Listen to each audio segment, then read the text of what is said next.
Hello दोस्त, एक बार फिर से आपका स्वागत है एक नई हॉरर स्टोरी के साथ। तो ये कहानी पूरा देखे, कहानी शुरू करते हैं। ये कहानी 4 दोस्तों की है जिनके नाम सोनू, रमेश, धनंजय और सुमित था, जो घूमने के लिए हॉरर प्लेस ढूंढते हैं। तो उनका एक दोस्त बताता है इंडिया में भी कुछ डरावने और घूमने वाली जगह है, चलो वहीं चलते हैं।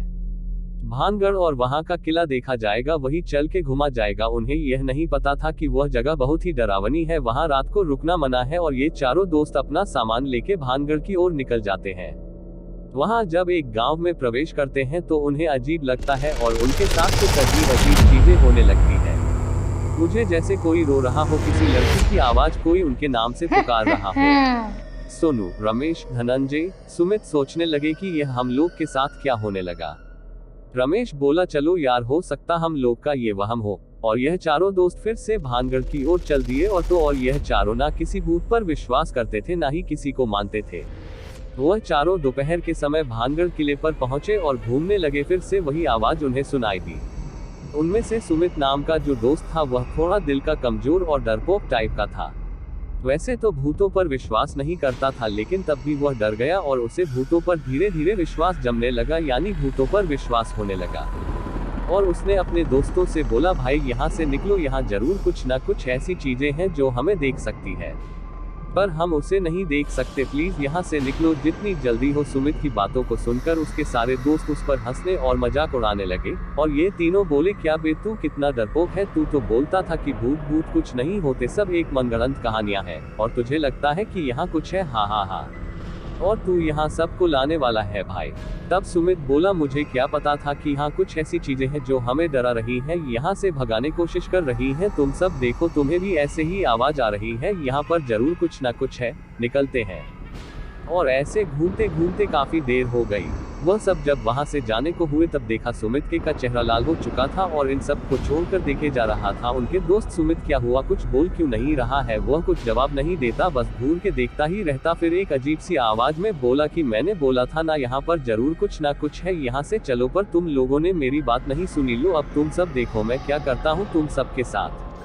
सुमित की यह सारी बातें सुनकर सोनू, रमेश, धनंजय डर गए और बोले, क्या बोल रहे हो भाई तुम? तभी सुमित का आवाज बदलकर एक लड़की की आवाज आई कि अब तुम्हारे दोस्त के शरीर पे मेरा कब्जा है, और सुमित को तो मैंने कब का मार दिया है। ये सब सुनकर सारे लोग भागने लगे। और जैसे तैसे सोनू, रमेश, धनंजय वहां से किले से बाहर निकले तो देखा कि सुमित तो सही सलामत गाड़ी में है।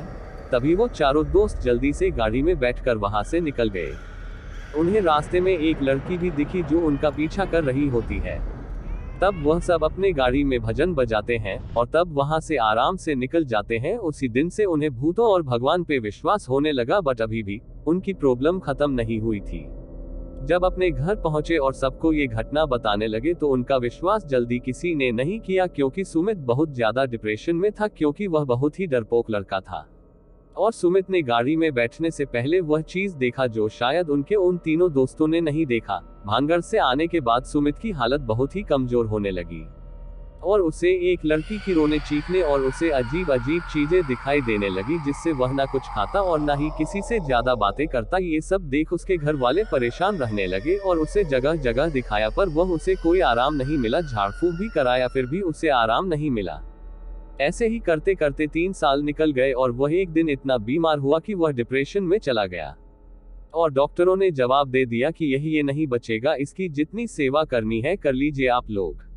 और सुमित अपने मन में सोचता रहता कि मैंने किसी का क्या बिगाड़ा था जो मेरे साथ ऐसा हुआ। यही सोचते हुए एक दिन उसकी मृत्यु हो जाती है। ये सब जानने के बाद वह तीनों दोस्त सोनू, रमेश, धनंजय बहुत ज्यादा परेशान और रोने लगे, बोलते कि काश हमने सुमित की बातों को मान लिया होता तो आज हमारे साथ हमारा सबसे अच्छा दोस्त सुमित भी अपने साथ रहता। सुमित मृत्यु के 2 साल बाद धनंजय और सोनू की शादी लग जाती है। शादी भी हो जाती है। शादी के कुछ दिनों बाद घूमने के लिए बाहर जाते हैं गांव वाले घर पर। वहां पहुंचने से पहले धनंजय को उसके मरे हुए दोस्त सुमित जैसा कुछ अपनी गाड़ी में दिखता है और धनंजय भय से पीछे देखता है तो उसे कुछ नहीं दिखता। तब उसकी पत्नी पूछती है कि क्या हुआ रंगे, तो वह बोला कुछ नहीं, चलो चलते, गांव आने वाला है।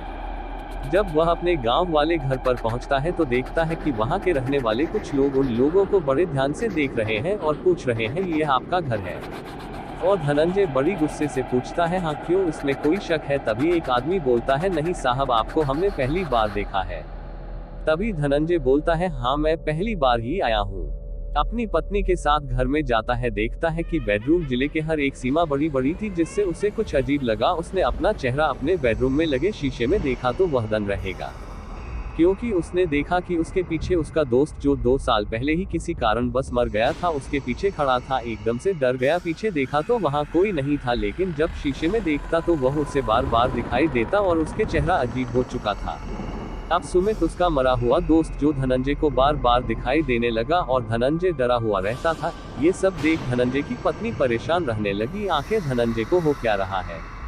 उसकी पत्नी से नहीं रहा गया तो उसने पूछ लिया, तो धनंजय नहीं, गुस्से से पहले तो बोला कि कुछ नहीं, लेकिन कुछ देर बाद जब ठंडा हुआ या नहीं तो गुस्सा ठंडा हुआ तो उसने अपनी पत्नी रीमा से सब बताया, सुमित के बारे में, उसके साथ भानगढ़ किले में क्या हुआ था, और वह हमारा बहुत अच्छा दोस्त था, सभी बातें शेयर करता था मैं, लेकिन अचानक 2 साल पहले पता नहीं क्या हुआ, किसकी मृत्यु हो गई। हम चारों दोस्त बहुत दुखी हुए और हमने कसम खाई थी आज के बाद हम उस भानगढ़ किले में नहीं जाएंगे। ये सब सुन उसकी पत्नी हंसने लगी और बोली, अच्छा वह लड़का तो मुझे भी दिखाई देता है कभी कभी, तो क्या हुआ, आपका दोस्त था? धनंजय, आपको जानकर हैरानी होगी कि जो आप लोग का दोस्त सुमित मरा वह आप लोग की वजह से मारा, और आज उसी की देन है कि आप यहाँ इस गाँव में आए हो। और मैं सुमित एक दूसरे से बहुत प्यार करते थे, सुमित ने उन दोनों को तो मार दिया, बस अब आपकी बारी है, सुबह को देखना चाहते हैं आप? आइए दिखाती हूँ। बीमा धनंजय को उस शीशे के सामने लेकर जाती है जहाँ धनंजय नहीं सुमित को देखा था। धनंजय यह बात सुनकर बहुत हैरान होता और बोलता है अपनी पत्नी से कि जब तुम्हें ये सब पता था तूने क्यों नहीं बताया मुझे, हमने क्या बिगाड़ा था उसका, वह तुम्हारा बहुत अच्छा दोस्त था, आज भी मैं उसे मिस करते हैं। और रही बात मेरे दोस्तों की, तो हमने तो अभी कल ही बात की है। तभी रीमा ने बोला, आपने जिससे बात किया वह सुमित था जो उन दोनों की आवाज में आपसे बातें किया करता। धनंजय के होश उड़ गए और वह हंसने लगा और बोला, रीमा आपने अच्छा नहीं किया, आप पर मैंने विश्वास किया था। इतना बोला ही था कि सुमित उसके सामने आ जाता है और बोलता है, क्यों धनंजय जाना नहीं चाहोगे, उस दिन हम मेरे साथ क्या हुआ था? तब धनंजय ने बोला, क्यों नहीं, बता मेरे भाई, मेरे दोस्त, बताओ, मैं जानना चाहूंगा। वैसे भी अब तुमसे डर नहीं लगता क्योंकि तुम कुछ देर बाद हमें भी मार दोगे। चलो अब बता ही तो तुम्हारे साथ क्या हुआ था उस दिन। सुमित अपनी कहानी बताने लगता है, बताता है कि जब वह वहां से निकला भानगढ़ किले से तो उसने देखा कि एक लड़की जो तुम लोग के पीछे पीछे तुम मेरी आवाज निकालकर और मेरे दोस्तों की आवाज निकालकर बातें कर रही थी, हाँ तुम्हारे पीछे पीछे दौड़ डरा रही थी, यह सोच कर कि उसे कोई नहीं देख रहा। मैंने देखा कि उस लड़की का पूरा चेहरा कटा हुआ और खून खून था, उसके चेहरे पर एक आंख में कुछ घुसा हुआ था और वह हंस रही थी।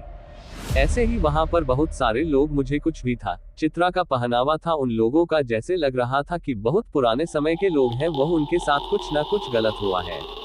रो रहे, हंस रहे, अपने में खेल रहे, लोगों को परेशान कर रहे थे। तभी जब तुम लोग बाहर आ रहे थे मैं गाड़ी में बैठा हुआ था, और मैं गाड़ी में कब आए?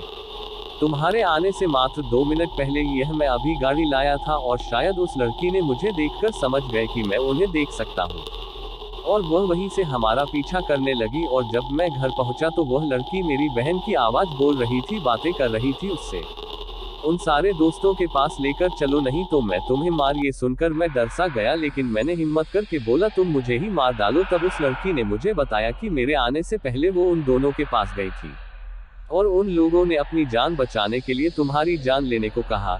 ये सुन मैं सुमित दंग रह गया और तब मेरा दोस्ती से विश्वास टूट गया, और वो लड़की ने मेरी बात सुनकर मेरी हेल्प भी करनी चाहिए, लेकिन कोई मतलब नहीं निकला। और मैं देखा सोनू और रमेश ने मेरी दवा बदल कर मुझे मारने वाली दवा खिलाते थे, और ये सब बातें वही लड़की मुझे बताती थी, और कुछ साल बाद मैं मर गया। ये सब सुनकर धनंजय रोने लगा और बोला, तुम्हारी कसम मेरी जान क्यों नहीं चलेगी, ऐसे दोस्त भगवान किसी को ना दे। ये सब सुनकर सुमित समझ गया कि धनंजय उसका सच्चा दोस्त है, और उसने बताया कि मैंने ही तुम्हारी शादी रीमा से कराई क्योंकि तुम पर मेरे को अपने ज्यादा विश्वास था। मैं चाहता तो तुम्हें भी इसी वक्त मार सकता था जिस वक्त मैंने उन दोनों को मारा। और तब सुमित, बीमा तुम उसके साथ हमेशा खुश रहोगी। और रीमा भी समझ गई कि नहीं, धनंजय एक अच्छा लड़का है जो उसका हमेशा ख्याल रखेगा। और सुमित ने बोला, मैं जब तुम्हें कोई जरूरत पड़ेगी मुझे याद करना, तुम्हारे साथ में हमेशा रहूंगा। आज की कहानी आई तक रखते हैं, मिलते हैं और एक स्टोरी के साथ। अगर आपको यह वीडियो अच्छी लगी हो, लाइक शेयर कमेंट सब्सक्राइब जरूर करें। अपने चैनल स्टोरी इन हिंदी को इसमें हर तरह के स्टोरी को कवर किया जाएगा और आपके पास भी कोई स्टोरी हो तो हमें कमेंट में जरूर बताएं ताकि आपकी स्टोरी को भी आपके नाम से बताने की कोशिश करूंगा। Thanks for watching.